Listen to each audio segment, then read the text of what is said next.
Bienvenidos a Caminantes Camino. Volvemos a encontrarnos con la obra de Tenzin Wangyal Rinpoche, El Yoga de los Sueños. Capítulo número 2. ¿Cómo surge la experiencia? La ignorancia. Todas las experiencias, incluidos los sueños, surgen de la ignorancia. En Occidente, esta resulta una proposición sorprendente, así que debemos ver primero lo que significa ignorancia. Marikpa. La tradición tibetana distingue dos tipos de ignorancia: la ignorancia innata y la ignorancia cultural. La ignorancia innata es la característica que define a los seres ordinarios y la base de samsara. Es la ignorancia de nuestra verdadera naturaleza y de la verdadera naturaleza del mundo, que resulta en el enredo con los engaños de la mente dual. El dualismo rectifica las polaridades y dicotomías. Divide la unidad indivisible de la experiencia en esto y aquello, lo bueno y lo malo, tú y yo. Basados en estas divisiones conceptuales, desarrollamos preferencias que se manifiestan como ambición y aversión.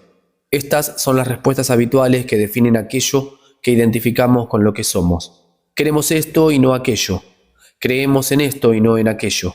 Respetamos esto y menospreciamos aquello. Queremos placer, comodidad, riqueza y fama, y tratamos de escapar del dolor, la pobreza, la vergüenza y la incomodidad. Queremos estas cosas para nosotros mismos y para aquellos a quienes amamos, sin importarnos lo que suceda a los demás. Queremos una experiencia diferente de la que estamos teniendo o nos aferramos a una determinada experiencia, tratando de eludir los cambios inevitables que la harían llegar a su fin. Existe un segundo tipo de ignorancia que está condicionada culturalmente. Aparece cuando los deseos y las aversiones se institucionalizan en la cultura y se codifican en el sistema de valores. Por ejemplo, en India los hindúes creen que es incorrecto comer carne de res, pero consideran apropiado comer puerco. En cambio, los musulmanes creen que es apropiado comer carne de res, pero tienen prohibido comer puerco. Los tibetanos comen ambos. ¿Quién está en lo correcto?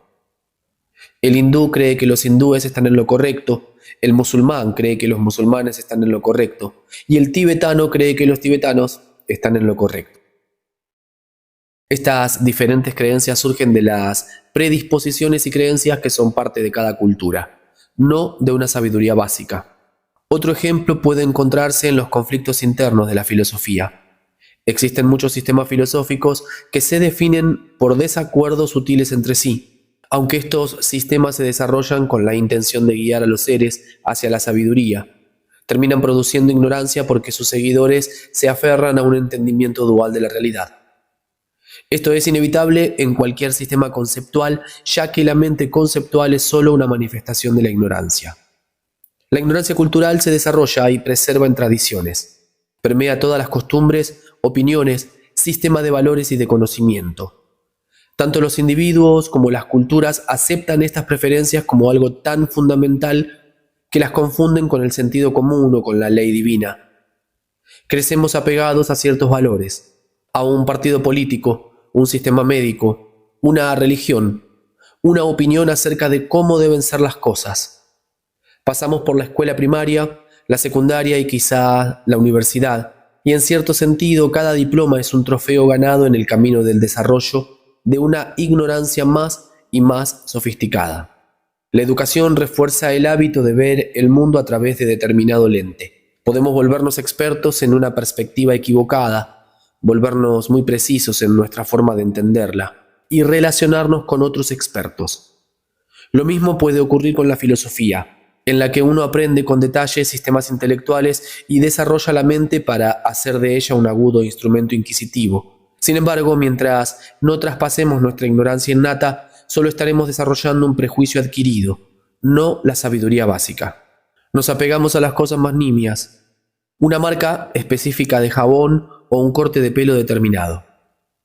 En otra escala desarrollamos sistemas políticos y religiosos, filosofías, psicologías y ciencias. Nadie nace con la idea de que es incorrecto comer puerco o carne de res, o de que un sistema filosófico es correcto y el otro no, de que esta religión es verdadera y aquella no. Todo eso debe aprenderse.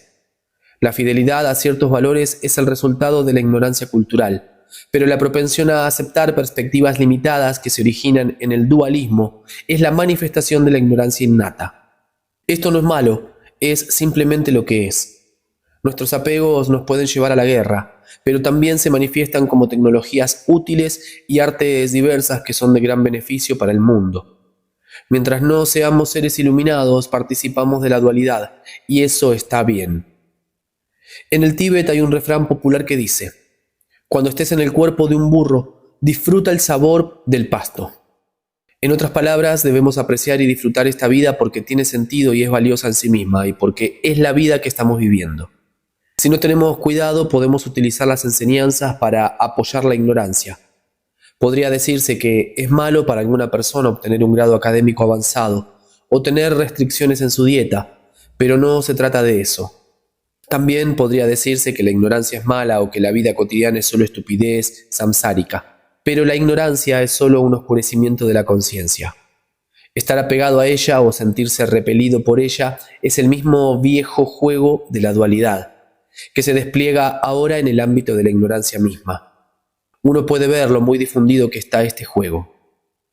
Incluso las enseñanzas trabajan con la dualidad, por ejemplo, al promover el apego a lo virtuoso y la aversión a lo no virtuoso. Paradójicamente, usan la dualidad de la ignorancia para vencer a la ignorancia. Cuán sutil puede llegar a ser nuestro entendimiento y con cuánta facilidad podemos perdernos. Por ello es tan necesaria la práctica, ya que nos permite tener una experiencia directa en lugar de desarrollar otro sistema conceptual que elaborar y defender. Cuando las cosas se ven desde una perspectiva más elevada, tienden a nivelarse. Desde la perspectiva de la sabiduría no dual, no hay cosas importantes y cosas carentes de importancia. Las acciones y los resultados, el karma y las huellas kármicas. La cultura en la que vivimos nos condiciona, pero llevamos con nosotros las semillas de condicionamiento a donde quiera que vamos. Cualquier cosa que nos perturba está, de hecho, en nuestra mente. Culpamos al entorno por nuestra infelicidad, por nuestra situación, y creemos que si pudiéramos cambiar las circunstancias seríamos felices. Sin embargo, la situación en la que nos encontramos solo es la causa secundaria de nuestro sufrimiento. La causa primaria es nuestra ignorancia innata, de la que resulta el deseo de que las cosas sean distintas. Podríamos decidir escapar de la vida de la ciudad, que tanta atención provoca, e irnos a vivir a la orilla del mar o a las montañas. Pudiera ser también que decidiéramos dejar el aislamiento y las dificultades del campo para ir a la ciudad y vivir sus estímulos. Estos cambios pueden ser agradables porque las causas secundarias se han alterado y quizá encontremos satisfacción. Pero solo por corto tiempo, ya que la raíz de nuestro descontento se va con nosotros a la nueva casa y de ella brotan nuevas insatisfacciones.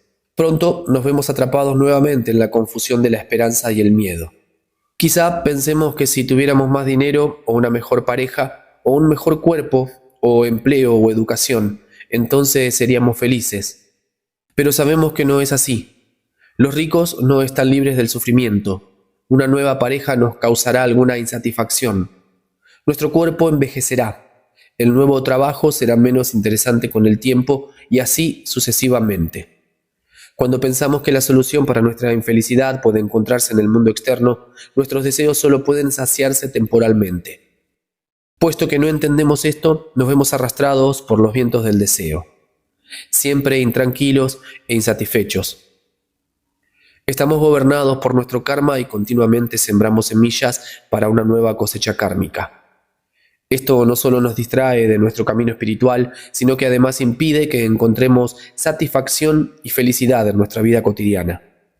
Mientras nos identifiquemos con nuestra mente cambiante y reaccionemos a la experiencia con ambición y aversión, producimos emociones negativas que nacen en el espacio entre lo que es y lo que queremos que sea. Las acciones que se generan a partir de estas emociones, que incluyen casi todas las acciones en nuestra vida cotidiana, dejan huellas kármicas. Karma significa acción. Las huellas kármicas son los resultados de acciones que quedan en nuestra conciencia mental e influyen en nuestro futuro. Podemos entenderlas parcialmente si pensamos en ellas como lo que en Occidente se denomina las tendencias del inconsciente. Son inclinaciones, patrones de conducta interna y externa, reacciones arraigadas y conceptualizaciones habituales. Ellas dictan nuestras reacciones emocionales a diversas situaciones, nuestro entendimiento intelectual y también nuestros hábitos emocionales característicos y nuestras rigideces intelectuales. Creamos y condicionamos nuestras maneras de responder a cada aspecto de nuestra experiencia. El siguiente es un ejemplo de huellas kármicas en un nivel general, aunque se manifiesta la misma dinámica en los niveles más sutiles que permean toda la experiencia. Supongamos que un hombre crece en una casa donde las personas pelean mucho. Tal vez después de 30 años o 40 años de haber dejado su hogar, al ir caminando por la calle pasa por una casa donde algunas personas están discutiendo. Esa noche sueña que se pelea con su esposa o compañera. En la mañana, al despertar, se siente afligido y retraído. Su pareja lo nota y reacciona a esto, lo cual lo irrita aún más. Esta serie de experiencias muestra algo sobre las huellas kármicas. Cuando ese hombre era joven, reaccionó ante los pleitos en su casa con miedo, enojo y dolor. Sintió aversión hacia los pleitos, una respuesta anormal a tales situaciones, y esta aversión dejó una huella en su mente. Varias décadas después, pasar por la casa donde escucha un pleito se convierte en la condición secundaria que estimula esa antigua huella kármica, que se manifiesta en el sueño de esa noche. En ese sueño, el hombre reacciona a la provocación de su pareja con sentimientos de enojo y dolor. Esa respuesta está dominada por las huellas kármicas que se fueron acumulando en su mente desde que era niño y que probablemente han sido reforzadas muchas veces desde entonces. Cuando su pareja en el sueño, que es por completo la proyección de su mente, lo provoca, el hombre reacciona con aversión, igual que lo hizo cuando era niño. La aversión que siente en el sueño es una nueva acción que crea una nueva semilla. Cuando despierta, está inmerso en emociones negativas que son el futuro de karmas anteriores. Se siente retraído y alejado de su pareja. Para complicar aún más el asunto, su pareja reacciona desde las tendencias habituales determinadas por su propio karma, actuando con impaciencia, servilmente, distanciándose o pidiendo disculpas, ante lo cual el hombre reacciona negativamente, sembrando así otra semilla kármica. Cualquier reacción enraizada en la ambición o la aversión ante cualquier situación, externa o interna, sea que nos hallemos dormidos o despiertos, deja huella en la mente. Como el karma dicta nuestras reacciones, éstas siembran nuevas semillas kármicas, las cuales determinan otras reacciones y así interminablemente. De este modo, el karma lleva a más y más de lo mismo. Es la rueda de samsara, el incesante ciclo de acción y reacción. Aunque este ejemplo se centra en el karma en un nivel psicológico, el karma determina cada nivel de nuestra existencia. Moldea los fenómenos emocionales y mentales en la vida de los individuos, así como también la percepción e interpretación de la existencia, el funcionamiento del organismo y el dinamismo de causa y efecto del mundo externo. Todo aspecto de la experiencia, no importa cuán grande o pequeño sea, está gobernado por el karma. Las huellas kármicas que quedan en la mente son semillas, y al igual que éstas requieren ciertas condiciones para manifestarse. Así como una semilla necesita la combinación adecuada de humedad, luz, nutrientes y temperatura para germinar y crecer, también las huellas kármicas se manifiestan cuando aparece la situación adecuada. Los elementos de la situación que apoyan la manifestación del karma se conocen como causas y condiciones secundarias. Es útil pensar en el karma como un proceso de causa y efecto, ya que llevan a reconocer aquellas opciones que se elijan para responder a una situación, interna o externa. Tienen consecuencias. Una vez que hemos entendido que cada vestigio kármico es una semilla para futuras acciones gobernadas por el karma, podemos usar entendimiento para no generar negatividad en nuestra vida y crear condiciones que influyan positivamente en la misma. Si sabemos cómo, podemos permitir que la emoción se libere a sí misma en cuanto aparece, ya que en este caso no se crea un nuevo karma. El karma negativo. Si reaccionamos ante una situación con una emoción negativa, la huella que queda en la mente terminará por madurar e influir negativamente en alguna situación de nuestra vida. Por ejemplo, si alguien está enojado con nosotros y también nosotros reaccionamos con enojo, Dejamos una huella que hace más posible que éste vuelva a surgir y que encontremos la condición secundaria que suscitará nuestro enojo habitual. Esto es fácil de ver si tenemos una gran cantidad de enojo en nuestra vida o si conocemos a alguien así. Las personas irritables se ven continuamente en situaciones que justifican su ira, mientras que aquellas menos enojadas no. Las situaciones externas pueden ser similares, pero las distintas inclinaciones kármicas crean mundos subjetivos diferentes. Si una emoción se expresa de manera impulsiva, puede generar fuertes resultados y reacciones. El enojo lleva a pleitos o a cualquier otra situación destructiva. Las personas pueden resultar física o emocionalmente dañadas. Esto no solo sucede con el enojo. Cuando una persona presa del miedo actúa dejándose llevar por él, puede generarle muchísima tensión. La persona se aleja de los demás y así sucesivamente. No es difícil ver cómo esto produce causas nocivas que influyen negativamente en el futuro. Aún si suprimimos la emoción, queda un rastro negativo. Suprimir es una manifestación de la aversión.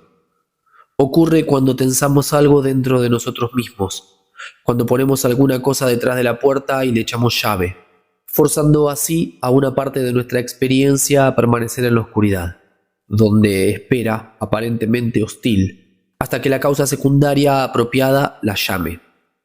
Esto puede manifestarse de muchas maneras.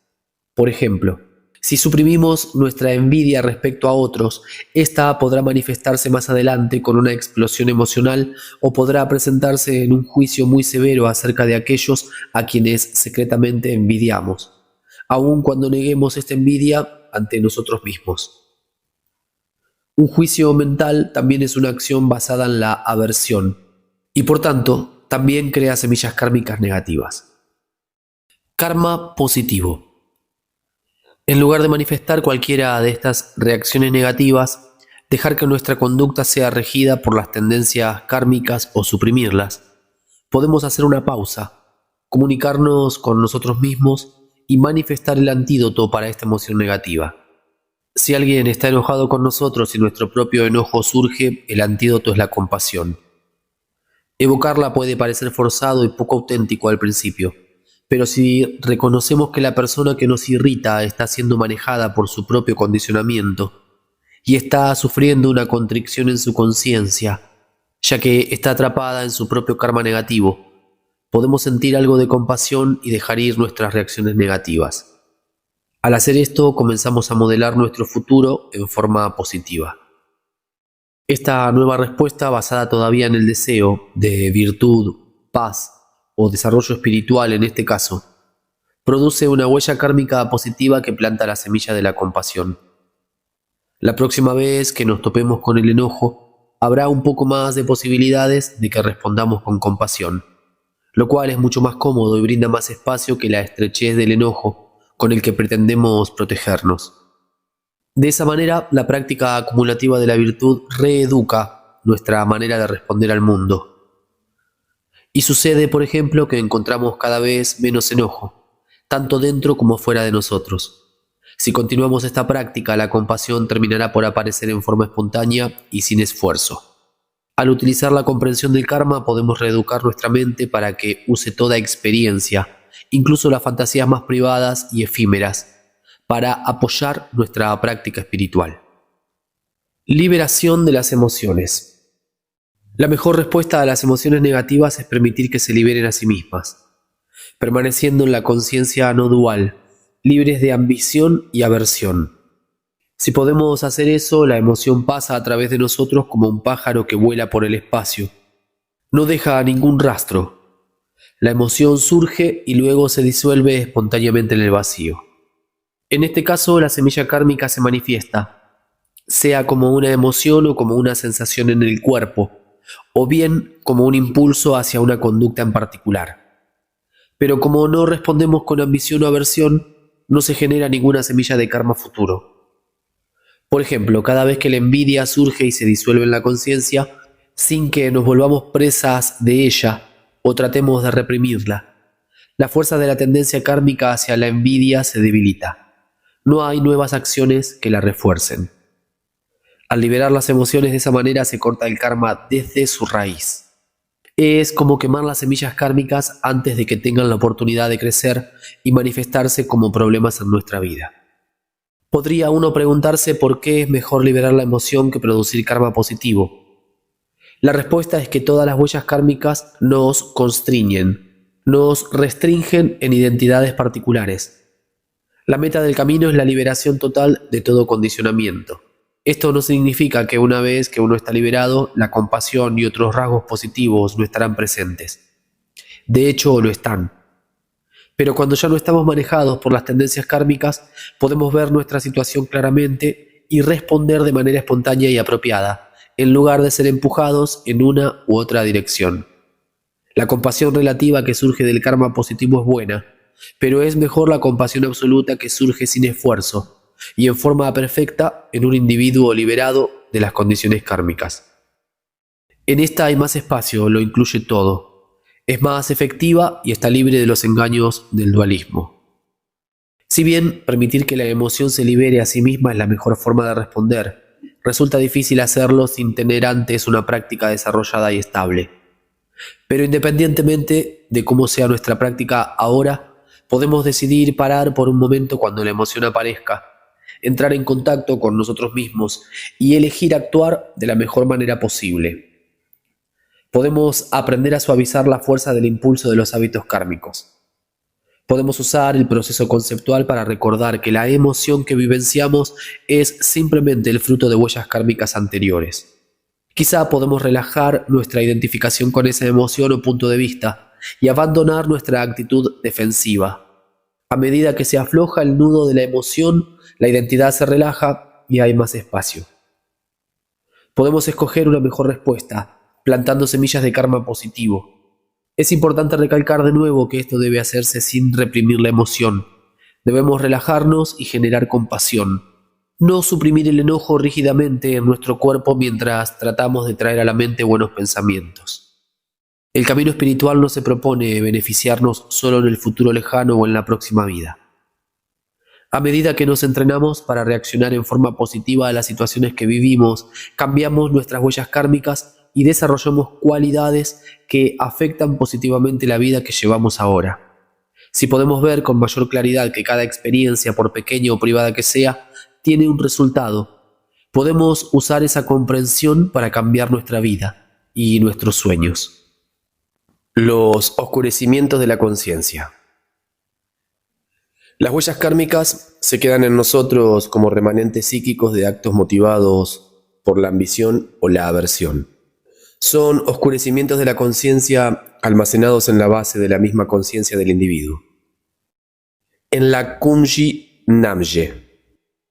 Aunque se habla de ella como de un contenedor, la Kunji Namje es equivalente a los oscurecimientos de la conciencia. Cuando ya no hay oscurecimientos en la conciencia, no hay Kunji Namje. No es una cosa o un lugar, es la dinámica en la que se basa la organización de la experiencia dual. Es tan inusual como una colección de hábitos, y tan poderosa como los hábitos que permiten que el lenguaje tenga sentido, que las formas aparezcan como objetos y que la existencia misma sea algo significativo que podemos entender y donde podemos funcionar. La metáfora común para Kunji Namje es la de una bodega o depósito que no puede ser destruido. Podemos pensar que Kunji Namje guarda una colección de patrones o esquemas. Es una gramática de la experiencia que se ve afectada en mayor o menor grado por cada acción que llevamos a cabo externa o internamente, en el plano físico o en el cognitivo. Mientras haya tendencias habituales en la conciencia de un individuo, existe la Kunji Namje. Cuando uno muere y el cuerpo se deteriora, la Kunji Namje perdura. Las huellas kármicas continúan hasta que sean purificadas. Una vez que se purifican, la Kunji Namje deja de existir y el individuo es un Buda. Las huellas kármicas y los sueños. Toda la experiencia samsárica está moldeada de acuerdo con las huellas kármicas. Los estados de ánimo, los pensamientos, las emociones, las imágenes mentales, las percepciones, las reacciones instintivas, el sentido común incluso nuestro sentido de identidad. Todo está gobernado por el karma. Por ejemplo, uno puede levantarse un día sintiéndose deprimido. Desayuna y todo parece estar bien, pero hay un estado depresivo que no se sabe de dónde viene. En este caso decimos que algún karma está madurando. Causas y condiciones han coincidido de tal manera que la depresión se manifiesta. Puede ser que haya cientos de razones para que esta depresión ocurra en esa mañana en particular, y de hecho podría manifestarse en un millar de formas. Podría manifestarse también durante la noche en un sueño. Durante el sueño, las huellas kármicas se manifiestan en la conciencia sin ninguna restricción por parte de la mente racional, con la cual muchas veces racionalizamos un sentimiento o una imagen mental fugaz. Podemos concebir el proceso de esta manera. Durante el día, la conciencia ilumina los sentidos y vivenciamos el mundo entretejiendo las experiencias sensoriales y psíquicas en la totalidad significativa de nuestra vida. Por la noche, la conciencia se retrae de los sentidos hacia la base. Si hemos desarrollado una fuerte práctica de presencia y tenemos mucha experiencia de la naturaleza vacía y luminosa de la mente, estaremos en esa conciencia pura y lúcida y a la vez estaremos conscientes de ella. Pero en la mayoría de nosotros la conciencia ilumina los oscurecimientos, las huellas kármicas, y ello se manifiesta en los sueños. Las huellas kármicas son como fotografías que tomamos de cada experiencia. Cualquier reacción de ambición o aversión a cualquier experiencia, recuerdos, sentimientos, percepciones sensoriales o pensamientos. Es como tomar una fotografía instantánea. En el cuarto oscuro de nuestro dormir revelamos la película. Las imágenes que se revelen cada noche estarán determinadas por las condiciones secundarias con las que nos hayamos topado recientemente. Algunas imágenes o huellas quedan impresas de manera profunda en nosotros en virtud de reacciones poderosas, mientras que otras que han surgido de experiencias superficiales dejan solo un residuo sutil. La conciencia, como la luz de un proyector, ilumina las huellas que han sido estimuladas y éstas se manifiestan como las imágenes y experiencias del sueño. Las acomodamos una tras otra como en una película, ya que esa es la manera en que nuestra psique trabaja para poder darle sentido. Ello genera una narración construida a partir de tendencias e identidades habituales, el sueño. Este mismo proceso ocurre continuamente cuando estamos despiertos, creando así lo que solemos llamar nuestra experiencia. Es fácil entender la dinámica en el sueño, ya que se puede observar sin las limitaciones del mundo físico y de la conciencia racional. Durante el día seguimos ocupados en ese mismo proceso de crear sueños y proyectamos esa actividad interna de la mente al mundo, pensando que nuestras experiencias son reales y ajenas a nuestra mente. En el yoga del soñar, la comprensión del karma se usa para entrenar la mente para que reaccione en otra forma ante la experiencia. Esto crea nuevas huellas kármicas a partir de las cuales se generan sueños más conducentes a la práctica espiritual. No se trata de forzar o de que la conciencia actúe imperativamente para reprimir el inconsciente. El yoga del soñar se apoya más bien en una conciencia incrementada y una intuición profunda que nos permiten tomar opciones positivas en la vida. Entender la estructura dinámica de la experiencia y las consecuencias de las acciones nos lleva a reconocer que toda experiencia de cualquier tipo es una oportunidad para la práctica espiritual. La práctica del sueño también nos proporciona un método para quemar las semillas del karma futuro durante el sueño. Si permanecemos con la conciencia despierta durante el sueño, podemos permitir que las semillas kármicas se liberen en el momento en el que surgen, con lo cual dejarán de manifestarse en nuestra vida como estados negativos. Lo mismo que en la vida de vigilia, esto solo ocurrirá si podemos permanecer en la conciencia no dual o rigpa, la luz clara de la mente. Si esto no nos es posible, al menos podemos desarrollar tendencias que nos permitan elegir una conducta espiritualmente positiva aún en los sueños, hasta que podamos rebasar por completo las preferencias y el dualismo. Finalmente, cuando purificamos los oscurecimientos de la conciencia hasta que no queda ningún vestigio de ellos, ya no hay película, ni influencias kármicas escondidas que coloreen y den forma a la luz de nuestra conciencia. Debido a que las huellas kármicas son las raíces de los sueños, cuando se agotan por completo solo queda la luz pura de la conciencia. No hay más película, no hay historia, ya no hay soñante ni sueño, solo la naturaleza luminosa fundamental que es la realidad absoluta. Por esta razón ya no hay más sueños en la iluminación y a esta se le denomina el despertar. Los 6 reinos de la existencia cíclica. De acuerdo con las enseñanzas, existen 6 reinos, loka, de la existencia, de los cuales subsisten todos los seres que viven en el engaño. Estos son los reinos de los dioses, semidioses, humanos, animales, fantasmas hambrientos y habitantes del infierno. Básicamente los reinos son 6 dimensiones de la conciencia, 6 dimensiones de experiencia posible. Se manifiestan en nosotros individualmente como las 6 emociones negativas: enojo, codicia, ignorancia, celos, orgullo y distracción placentera. La distracción placentera es aquel estado emocional que se da cuando las otras 5 emociones están presentes en igual medida y balanceadas en armonía.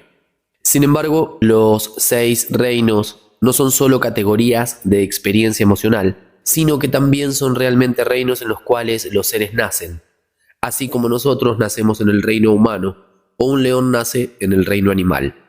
Cada reino puede pensarse como un continuo de experiencia. Por ejemplo, el reino de los infiernos va desde la emoción interna de enojo y odio hasta las conductas originadas por dichas emociones, como las peleas y las guerras. Incluye asimismo prejuicios, instituciones y organizaciones construidas por el odio, como los ejércitos, la agresividad racial y la intolerancia. Y también, de hecho, el reino en el cual existen determinados seres. El nombre, para designar toda esa dimensión de la experiencia, desde la emoción individual hasta el reino mismo, es infierno. Como los sueños, los reinos son manifestaciones de huellas kármicas, pero en ellos las huellas kármicas son colectivas más que individuales. En virtud de que el karma es colectivo, los seres de cada reino comparten experiencias similares en un mundo de mutuo consenso, como nosotros compartimos experiencias similares con otros seres humanos. El karma colectivo crea cuerpos, sentidos y capacidades mentales que permiten que los individuos participen compartiendo ciertas potencialidades y categorías de experiencia, mientras otras se vuelven imposibles. Por ejemplo, los perros pueden oír sonidos que los humanos no escuchamos, y los humanos utilizamos el lenguaje de una forma que resulta ajena a los perros. Aunque cada reino parece distinto y sólido, como nuestro mundo nos parece a nosotros, en realidad todos son efímeros e insustanciales. Se interpenetran mutuamente y nosotros estamos conectados con cada uno de ellos. Poseemos las semillas para renacer en cualquiera de los otros reinos y al sentir diferentes emociones, participamos de ciertas cualidades características y formas de sufrimiento predominantes en los otros reinos. Por ejemplo, cuando estamos envueltos en el orgullo centrado en el ego o en la envidia y el enojo, vivenciamos una cualidad característica del reino de los semidioses. En algunas ocasiones puede predominar una de estas dimensiones en la constitución de los individuos. Pueden tener más de la naturaleza de los animales, de los espíritus hambrientos, de los dioses o de los semidioses. Esa característica sobresale como el toque predominante de su carácter y puede reconocerse por la forma como hablan o caminan y en sus relaciones. Quizá conozcamos a alguien que parece estar siempre atrapada en el reino de los espíritus hambrientos. Para ellos nada es suficiente. Están siempre hambrientos. Quieren más de todo. Más de sus amigos, del ambiente, de la vida. Nunca están satisfechos. O quizá conozcamos a alguien que se asemeja a un ser de los infiernos, enojado, violento, trastornado por la rabia. Lo más común es que tenga aspectos de todas las dimensiones en su constitución individual. Cuando vemos que esas dimensiones de la conciencia se manifiestan en emociones, nos resulta evidente que son universales. Por ejemplo, todas las culturas conocen los celos. Sin embargo, pueden variar la apariencia que estos adopten, ya que la expresión emocional es un medio de comunicación, un lenguaje de gestos definidos tanto por la biología como por la cultura. Aunque esta última determina ciertas variaciones, el sentimiento de los celos es el mismo en cualquier lado. En el Bon budismo, tal universalidad se explica y se correlaciona con la realidad de los reinos. Las 6 emociones negativas no forman una lista exhaustiva de emociones. No tiene caso discutir en qué parte de la lista entran la tristeza y el miedo. El miedo puede ocurrir en cualquiera de los reinos de la misma manera como podrían suceder la tristeza, el enojo, los celos o el amor. Aunque las emociones negativas son experiencias afectivas que tenemos y a la vez son características afectivas de cada reino, son también palabras clave que representan toda la dimensión de la experiencia, la continuidad entre la experiencia de la emoción individual hasta el reino mismo. Cada una de esas dimensiones comprende un amplio espectro de experiencia, incluidas las vivencias emocionales diversas. Las 6 cualidades de la conciencia se llaman caminos porque llevan a un lugar particular. Nos conducen al lugar de nuestro renacimiento, así como también a los diferentes reinos de la experiencia en esta vida. Cuando un individuo se identifica con una de esas emociones negativas o está atrapado por ella, ocurren ciertos resultados. Así es como funciona el karma. Por ejemplo, para renacer como humanos tuvimos que estar fuertemente inmersos en disciplinas morales en nuestras vidas anteriores. Esto es expresado en la cultura popular con la observación de que una persona solo se considera un ser humano completo cuando ha madurado en ella el amor y el interés por los demás. Si vivimos una vida caracterizada por emociones negativas de odio o enojo, vivenciaremos un resultado diferente. Reencarnaremos en el reino de los infiernos.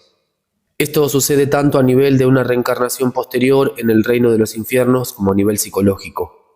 Al conectarnos con la dimensión del odio, se producen experiencias que, aun cuando sucedan en esta vida, pueden considerarse infernales. Lo anterior no significa que todos los humanos traten de evitar tales experiencias. El karma puede llevar con tal fuerza a una persona a determinado nivel de la experiencia, que la emoción negativa le resulte atractiva. Pensemos, por ejemplo, en todo el entretenimiento, lleno de odio, matanzas y guerras. Es posible desarrollar el gusto por una distracción tal. Decimos que la guerra es el infierno, sin embargo, muchos de nosotros nos vemos atraídos por la guerra. Nuestra predilección por una u otra de dichas dimensiones puede también estar moldeada por la cultura. Por ejemplo, si vivimos en una sociedad en la que un guerrero enojado es considerado un héroe, podríamos sentirnos atraídos hacia tal ignorancia cultural mencionada antes. Aunque lo referente a los 6 reinos resulte acaso insólito a los occidentales, podemos reconocer su manifestación en nuestra experiencia, tanto en nuestros sueños como en la vida de la vigilia, así como también en las vidas de las personas allegadas a nosotros. Por ejemplo, algunas veces nos sentimos perdidos. Sabemos qué hacer en nuestra rutina cotidiana, pero no sabemos por qué lo hacemos. Hemos perdido el sentido. No porque estemos liberados, sino por falta de comprensión. Soñamos que estamos en el fango, o en un lugar oscuro, o en una calle que no tiene nombre. O quizá llegamos a un callejón sin salida. O simplemente nos sentimos confundidos, sin saber hacia dónde dirigirnos. Esto puede ser la manifestación de la ignorancia del reino animal. Esta ignorancia no es la misma que la ignorancia innata. Más bien es un tipo de torpeza o embotamiento, una falta de inteligencia. Podemos tener la vivencia del reino de los dioses cuando nos sentimos perdidos en una distracción placentera, disfrutando períodos de placer y felicidad. Dichos períodos necesariamente terminan, pero mientras duran nuestra conciencia está limitada. Tenemos que permanecer en un nivel de cierta superficialidad para evitar ver más profundamente y darnos cuenta del sufrimiento a nuestro alrededor. Es bueno disfrutar de períodos agradables en nuestra vida, pero si no practicamos y seguimos liberándonos de estados limitantes e identidades equivocadas, finalmente esos períodos placenteros pasarán y caeremos, sin estar preparados en estados más difíciles. En tales situaciones quizá nos sentimos hundidos en algún tipo de sufrimiento. Al final de una fiesta o de un buen día, a menudo nos sobreviene cierta depresión o decaimiento al regresar a casa, o después de un gran fin de semana nos sentimos decepcionados de tener que volver al trabajo. Todos tenemos periodos en los cuales vivimos experiencias de los diferentes reinos. La felicidad del reino de los dioses, tal vez al estar de vacaciones o de paseo con amigos. El dolor de la codicia cuando sentimos que debemos tener algo que vemos, la vergüenza del orgullo herido, el tormento de los celos, el odio y la amargura infernales, la torpeza y confusión provocados por la ignorancia. Con frecuencia pasamos de un reino al otro con gran facilidad. Todos hemos tenido la experiencia de un estado de ánimo agradable, asociado con el reino de los dioses. Cuando el sol brilla, las personas se ven bellísimas y nos sentimos bien con nosotros mismos. Luego recibimos malas noticias o un amigo dice algo que nos lastima. De pronto, el mismo mundo parece haber cambiado. La risa suena hueca, el cielo se ve frío y lejano. Las personas ya no parecen atractivas y no nos sentimos bien con nosotros mismos. Hemos cambiado de una dimensión de la experiencia a otra, y el mundo parece haber cambiado con nosotros. De la misma manera, los seres de otros reinos permanecen conectados a todos los reinos. Tanto un gato como un semidios pueden sentir enojo, celos, hambre emocional, etc. También en nuestra vida onírica tenemos experiencias de los reinos. Así como las 6 emociones negativas determinan la cualidad de experiencia que tenemos durante el día, también establecen los sentimientos y el contenido de los sueños. Los sueños pueden ser de una variedad infinita, pero todos los sueños kármicos están conectados con una o varias de estas 6 dimensiones. A continuación damos una descripción breve de los 6 reinos. Tradicionalmente los reinos se describen como lugares y los seres que habitan esos lugares. Los infiernos, por ejemplo, son 18, 9 fríos y 9 calientes. Todos los detalles de las descripciones tradicionales tienen algún significado.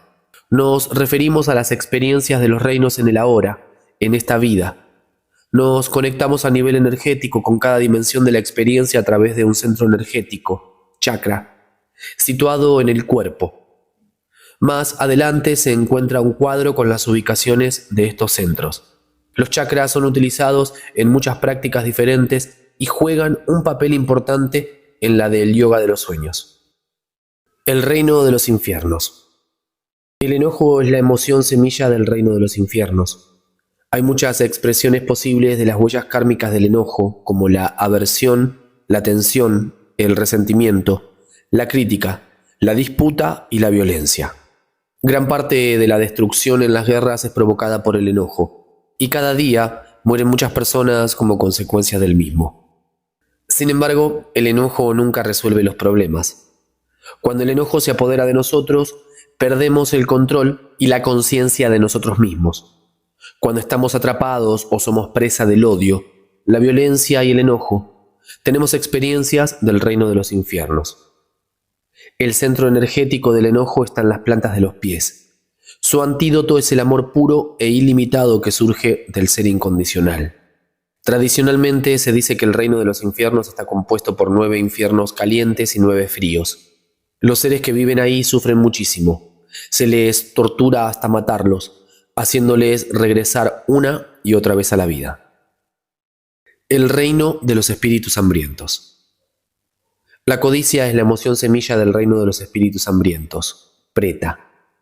La codicia surge de la sensación de una gran necesidad que no puede saciarse. Tratar de satisfacer esta codicia es como tomar agua salada cuando se tiene sed. Cuando estamos perdidos en la codicia buscamos la satisfacción afuera en vez de buscarla dentro. Sin embargo, nunca podremos encontrar lo suficiente para llenar ese vacío del cual queremos escapar, ya que el hambre que sentimos es la necesidad de conocer nuestra propia naturaleza. Dioses, devas. En el reino de los dioses, devas, la emoción primaria es la distracción placentera, el chakra la corona.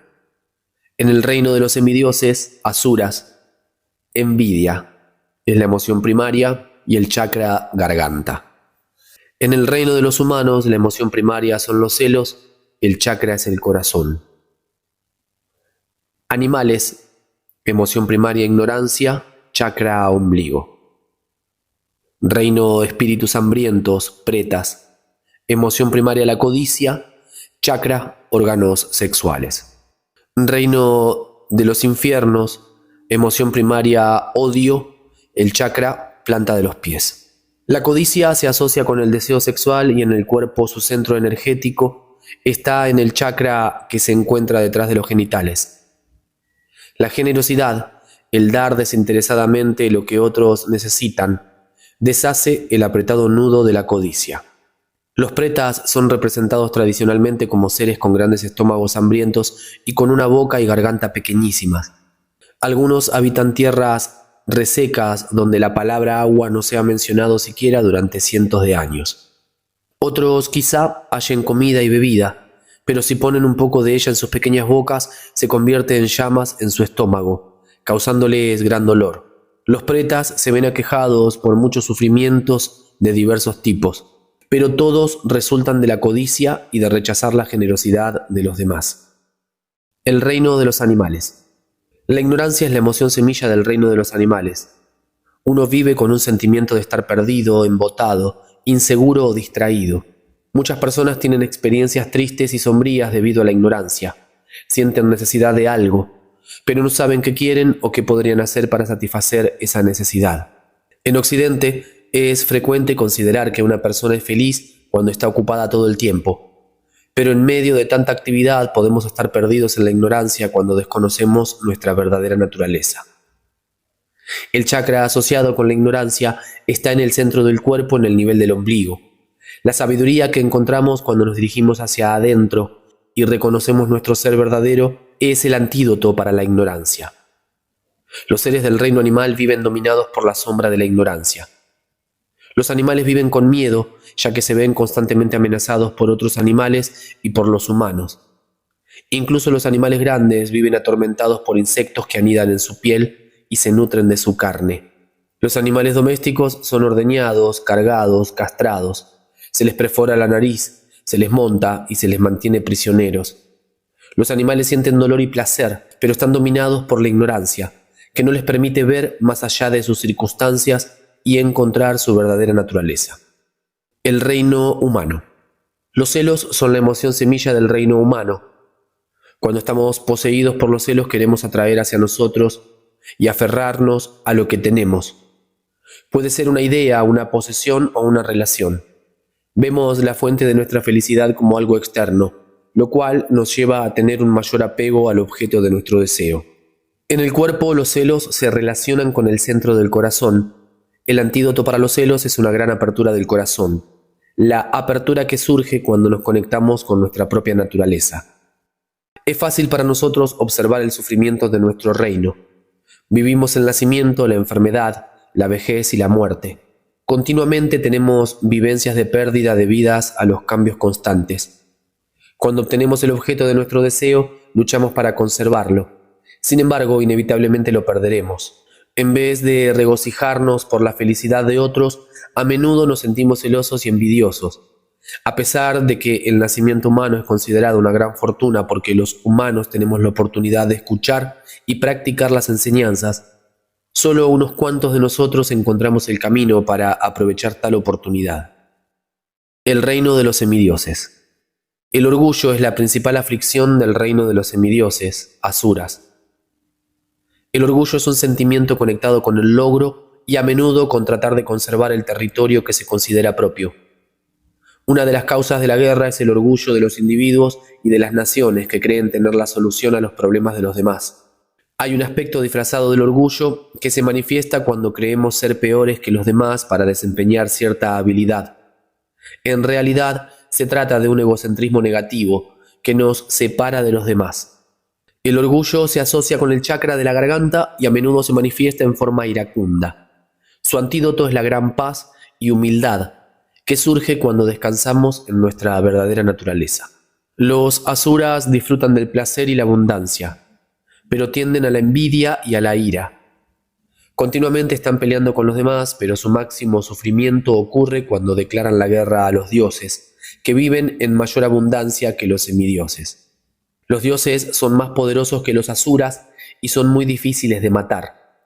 Siempre ganan las batallas, y los asuras sufren al sentirse devastados emocionalmente por el orgullo herido y la envidia.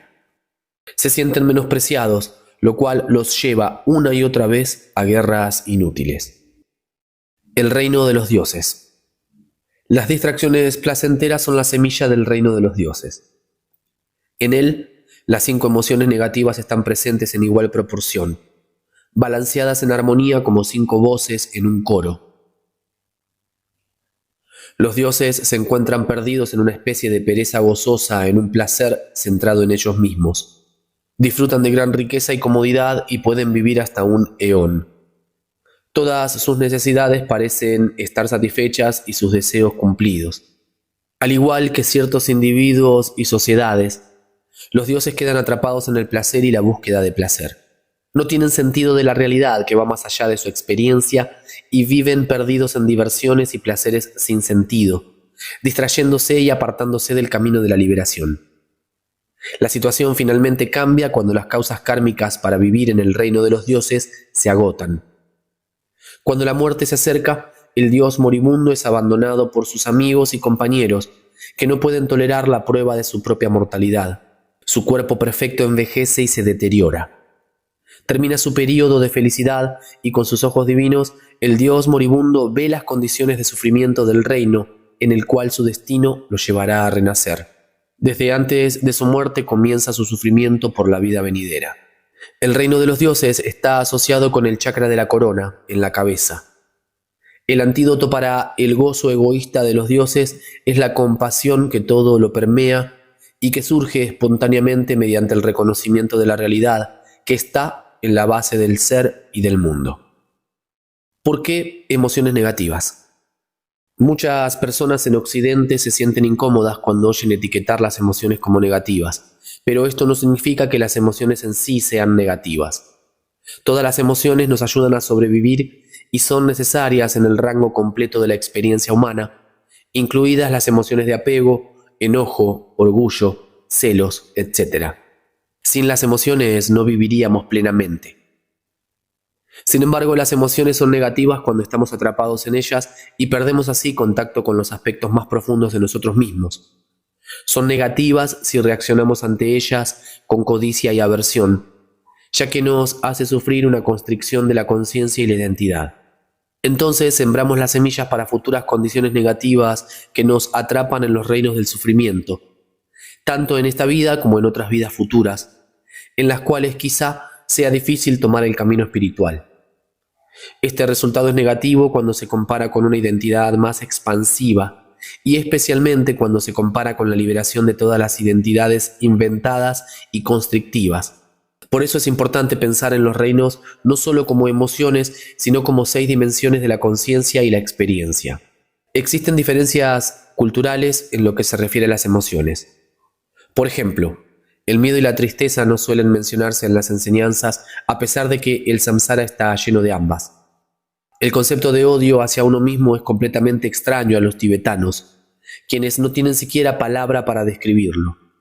Cuando fui a Finlandia, muchas personas me hablaban de depresión, lo cual me parecía contrastante con Italia, donde había estado anteriormente y donde hablaban muy poco de ella. El clima, la región, las tradiciones y el sistema de creencias espirituales nos condicionan y afectan nuestra experiencia. Sin embargo, el mecanismo subyacente que nos mantiene bloqueados, la ambición y la aversión, la proyección y la interacción dualista con aquello que proyectamos, es igual en cualquier lado. Esto es lo negativo en la experiencia emocional. Si realmente entendiéramos y experimentáramos la naturaleza vacía de la realidad, no habría ambición y por tanto tampoco habría formas emocionales burdas. Pero como ignoramos la verdadera naturaleza de los fenómenos, nos aferramos a las proyecciones de la mente como si fueran reales.